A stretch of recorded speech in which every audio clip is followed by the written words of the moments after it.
Thank you very much, Palesa. Very good morning to everybody. Yeah, we're at the Nasrec Expo Centre here in Johannesburg, just behind the FNB Stadium.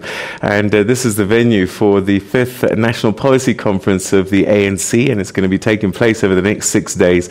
Important discussions will be taking place for the party, but ultimately actually for the country, because as the ruling party, those policies affect us. And a man who understands the policy-making process of the African National Congress is the head of policy, and he's been in that position since 1997. As we say, good morning to Jeff Radebe. Thank you very much for joining us, and welcome to the program. Good morning to you and all your viewers of Morning Live. I'm glad I'm here. All right, so tell us what's going to unfold over the next 6 days or so. Well, this is the National Policy Conference. It will start this morning with the opening address by the President to set the scene in terms of organizational issues and also key policy areas. And that will be followed by a report by the Secretary General on diagnostic in terms of the current issues that are happening in South Africa within the organization. And then I'll be making a presentation on the implementation of the National Development Plan. And then Natim Teto will do a strategy and tactics document, and Balula, the issue of organizational renewal. So the next 2 days, from tomorrow and Sunday, will be dedicating to issues of the organization to ensure that when we rise here on the 5th, we have threshed out all those issues of organization, strategy and tactics, as well as the policy discussion documents. So it's going to be a very robust 6 days here in Nasrec. So how did we get here? It all starts at the branches, doesn't it? Well, it starts with the National Executive Committee looking at all those draft discussion documents from all the subcommittees of the NEC, and then they give a green light, and then they go to the structures. So we have been witnessing a festival of ideas from members of the ANC, but not only structures, but our alliance partners, the sectors, because as you know, the policies of the ANC do not impact on card-carrying members of the ANC only, but to society as a whole. So there's a lot of views that are being expressed in these documents. So and then the provinces, then they consolidate all those inputs from their structures, and they make a final report, which will be the basis of discussions, especially in the commissions. Will everything get discussed? I mean, you know, at the moment there are talking points like state capture, Gupta emails, the list is endless. And as a society, we're all concerned that you must talk about these things. Well, in the ANC, as we said, this is a festival of ideas. There are no holy cows.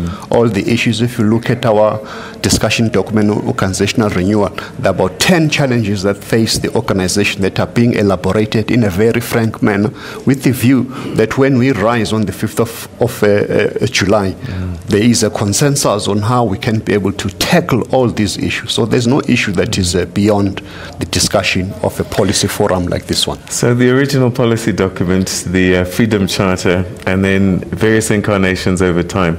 Nobody's ever said that there's problems with the ANC policy, but it's the implementation. So at the end of these few days, you'll come up with policies again, but the people at home are saying, okay, that's fine, but does it really matter? Because it's implementation that's our issue.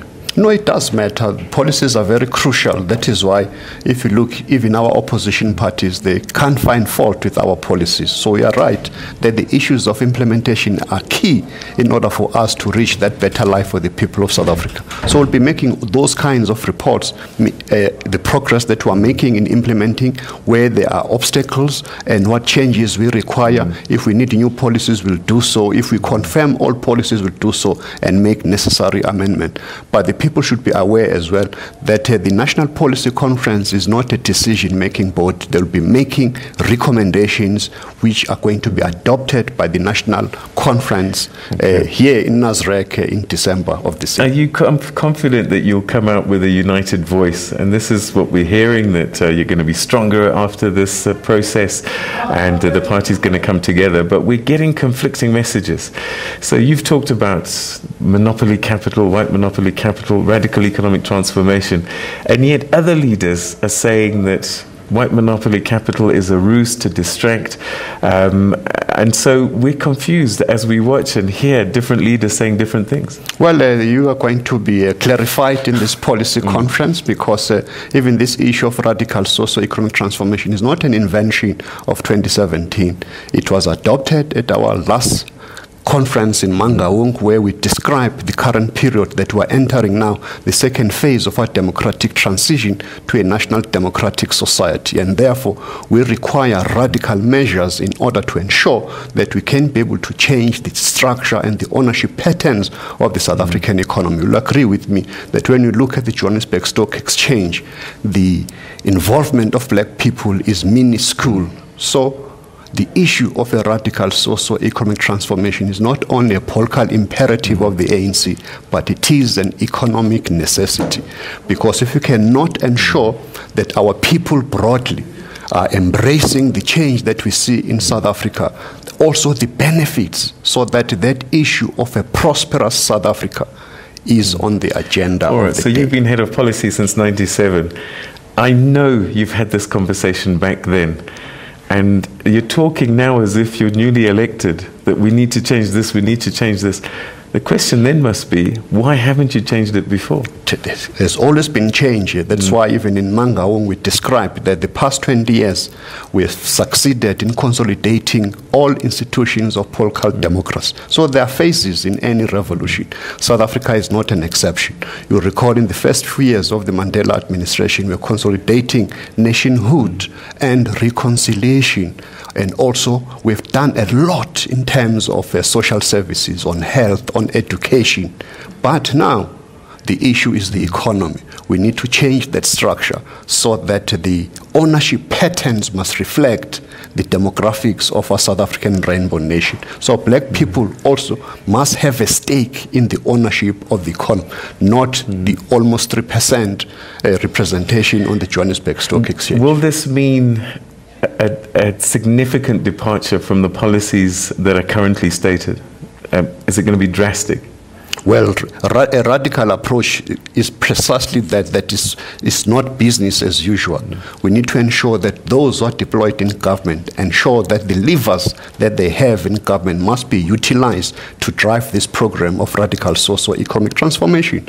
But also remember, the private sector also must transform, because 75% of this economy is in private hands. So it is of necessity that that collaboration, that partnership between government, business and labor and civil society around this program of radical socio-economic transformation through the National Development Plan must be accelerated. So where does the National Development Plan fit in all of this? Because I know this is something that you're going to be discussing, and you've been reviewing progress on that plan up until now. Well, in 2012 in Mangaung, the National Conference of the ANC adopted the National Development Plan as our vision 2030, so that we can tackle the trio challenges of poverty, unemployment and inequality.